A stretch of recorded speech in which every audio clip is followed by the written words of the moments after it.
50 Cent once famously said, "I have less compassion than the average human," and that couldn't be more true. If you become one of his enemies, 50 will embarrass you, troll you, and make your life much harder than it is. Today we are going to look at the stories of people who found their way on 50 Cent's bad side, starting with Mitchell Green, who had to give Fifth ownership of his house after getting caught stealing millions of dollars from him.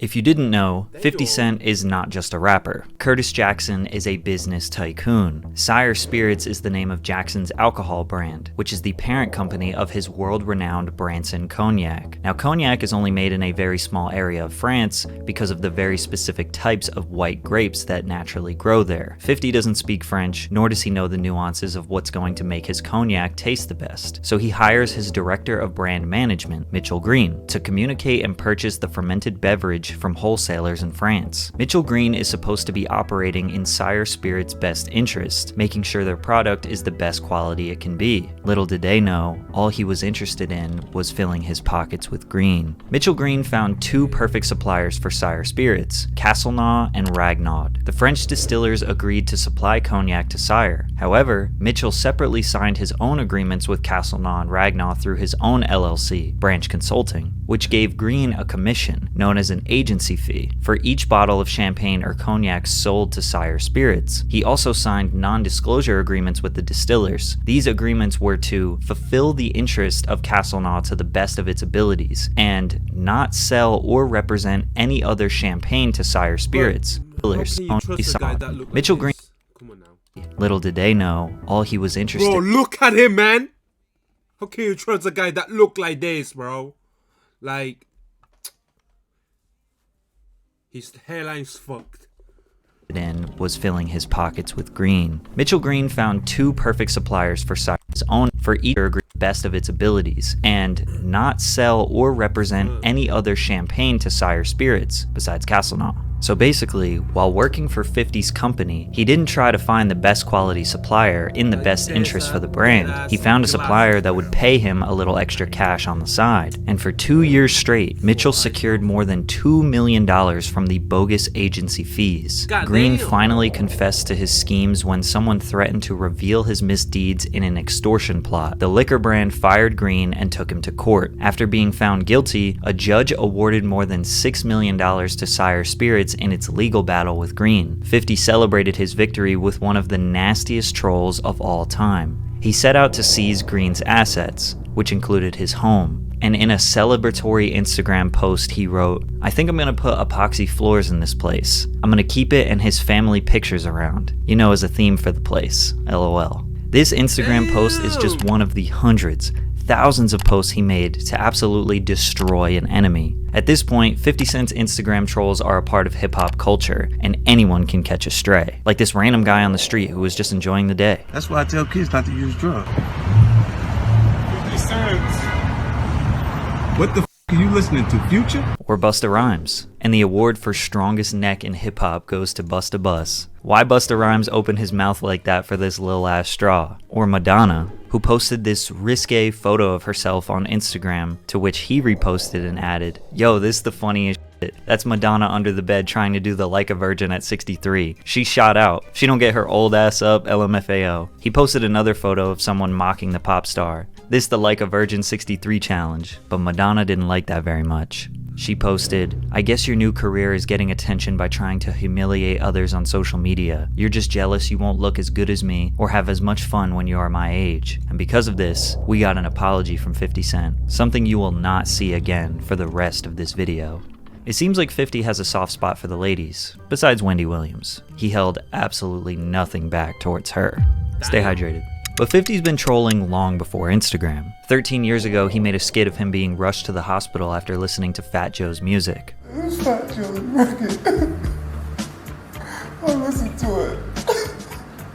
It hurt me. Yo, this is 50 Cent. I just want to thank everybody for showing their support and all the get well messages I got on this50.com.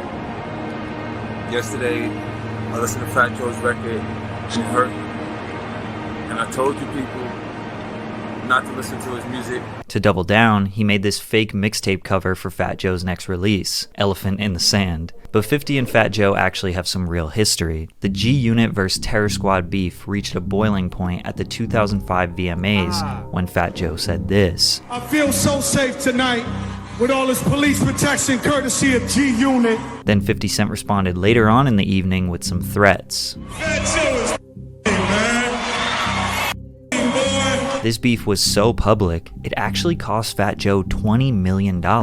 Fat Joe was supposed to be the first artist ever to collaborate with the Jordan brand because of his love for the sneakers and his close personal relationship with Michael Jordan. I met with him 6 times going over designs for the Fat Joe Jordan. Some of those meetings were literally just me and him, brainstorming, bouncing ideas off each other. But after the VMAs, Mike deaded the deal. Michael Jordan did not want to insert himself into a hip-hop beef. It was too dangerous. By not getting that deal with Jordan, Fat Joe missed out on a $20 million payday. But even 50 is no stranger to losing money. Not because of rap beefs, but because he loans it to people who can't pay him back. This birthed his iconic slogan, "You better have my money by Monday."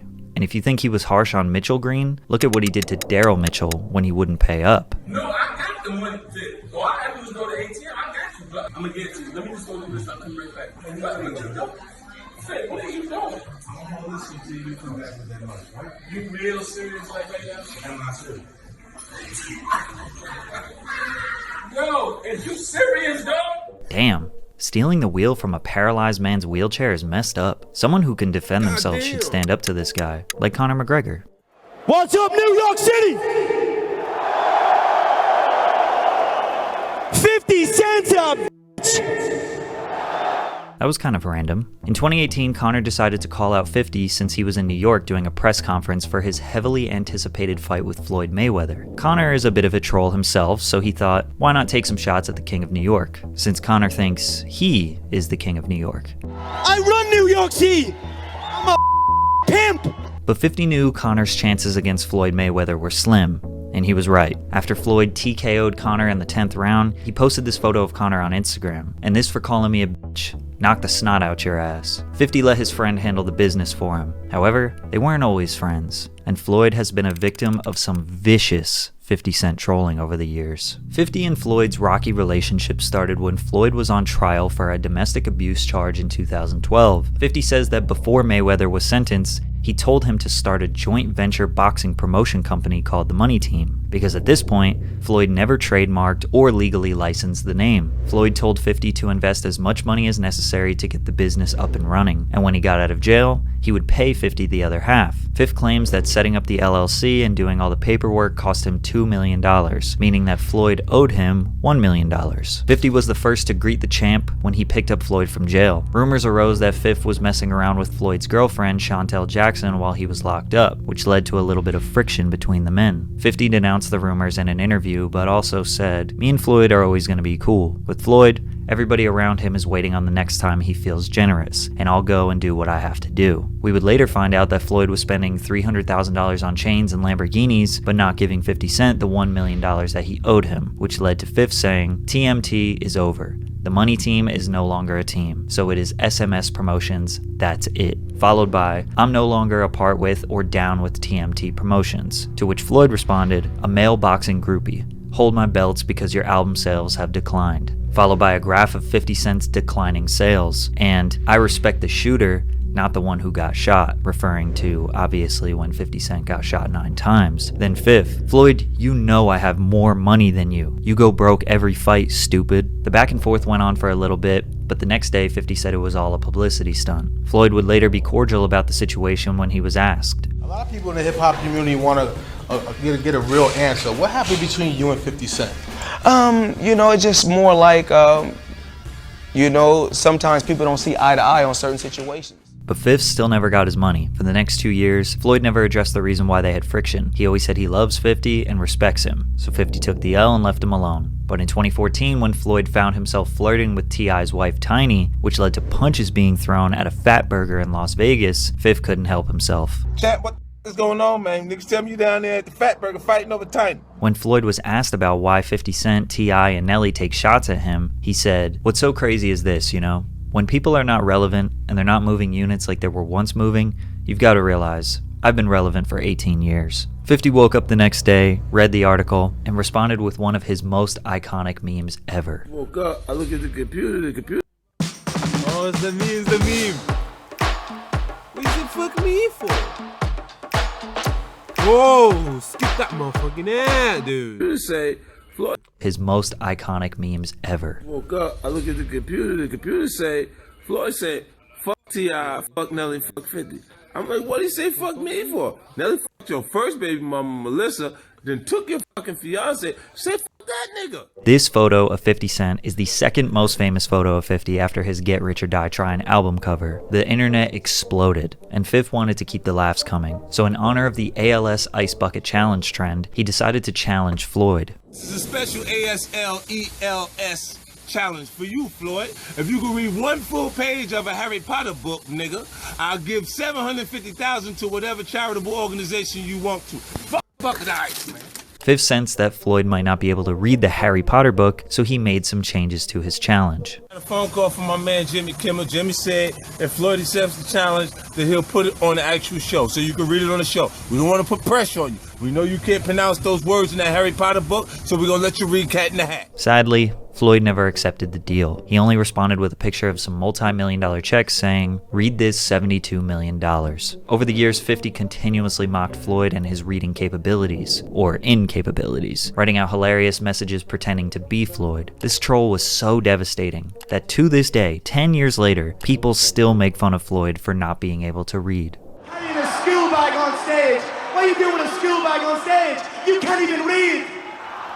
Are you reading from a teleprompter? But one thing that I do. Oh no, you can't read. Okay. Despite the back and forth, these two are like brothers, who sometimes just like to joke around. Tell Floyd I said he won. He's the greatest of all time. And nobody can ever take that away from him. What he's done with his life is amazing. I'm done with all the back and forth. Now can someone please read this to the champ? Hashtag positive vibes. So most of 50's beef with Floyd was harmless jokes, but for Rick Ross, Fifth was not playing around. There's nobody in control of me. Like, I do what I want to do. So, I'm deciding to fuck your life up. 50 was a huge part of exposing the fact that Rick Ross used to be a corrections officer, which when claiming to be a gangster, selling drugs and living that life, previously having a job as a cop, basically devalues your authenticity. 50 purchased the transcripts to his court case and leaked them onto the internet. DJ Khaled, just being associated with Rick Ross, caught some wind of 50's chaos. Y'all got this little poem I wrote for DJ Khaled. Check this shit out, right? It's called I Just Want to Tell You What a Psychic Told Me. Your car tires got stabbed out. Now you know, I know where you be. I just want to tell you what a psychic told me. I know where your mama house at. Now look, you can see. But I just want to tell you what a psychic told me. I know where your mama work at. Now look at her, sleep. Showing up to his mother's workplace was some devious stuff. DJ Khaled saw 50 backstage at a show. He had a chance to handle the situation. This is how it went. I haven't really had a conversation with him. I seen him one time, like, he's one of the ones I let him go. Like one night we was on a tour with the Locks, and then I just came in the dressing room because I already talked to Jada and them. We already worked on music and stuff like that, and he was back there talking, and he got a good look at my shoes. What do you mean? Oh, he had his head down. Got a good look at my shoes when I was talking to him. Damn. Khaled was shook. Where was Rick Ross to save his boy? Well, 50 continued to go at Rick Ross for many years. He even did an interview with the mother of Rick Ross's child where she willingly spoke about him. He was a correction officer. So we're clear he was a correctional officer. Yes, he was. But the only thing 50 hates more than Rick Ross is a baseball. Because what the hell was this pitch? Chris Jackson. And his first pitch was not just a bit outside. All this trolling and tough talk 50 does while he throws a baseball like that? 50 needs a taste of his own medicine. And he got that when this graffiti artist made this beautiful piece of him as Oprah. Lush is the name of the artist who is known for doing a little bit of trolling himself. A lot of his murals will poke fun at popular culture, celebrities, or meme culture. 50 Cent became a victim when Lush made his 50 Trump masterpiece in honor of a tweet that 50 posted just a few days before. Then we also got Posty Cent, 59, Swifty Cent, Oprah Jackson, 50 Pence, 50 Tyson, no wait, that's the wrong 50 Cent, Isn't it a little refreshing to see 50 get trolled? Even rapper Ja Rule DM'd Lush to let him know that Lush is his new favorite artist, probably because Ja has been 50's #1 enemy, who is still catching flack from Fif even after 2 decades. It all started in 1999. Ja Rule, who was also from Queens, New York City, was filming a music video when a friend of 50's ran up on him and robbed him for his chain. 50 claims that Ja ran into them both at the club and was scared towards 50 following the incident. However, Ja Rule denies seeing them together. Then Fif released Your Life's on the Line, which was a cutthroat diss to Ja and his crew, which led to a brawl in an Atlanta nightclub between the two crews. We went down with that cat 50 Cent. We went down with that. Who? That cat 50 Cent. Who?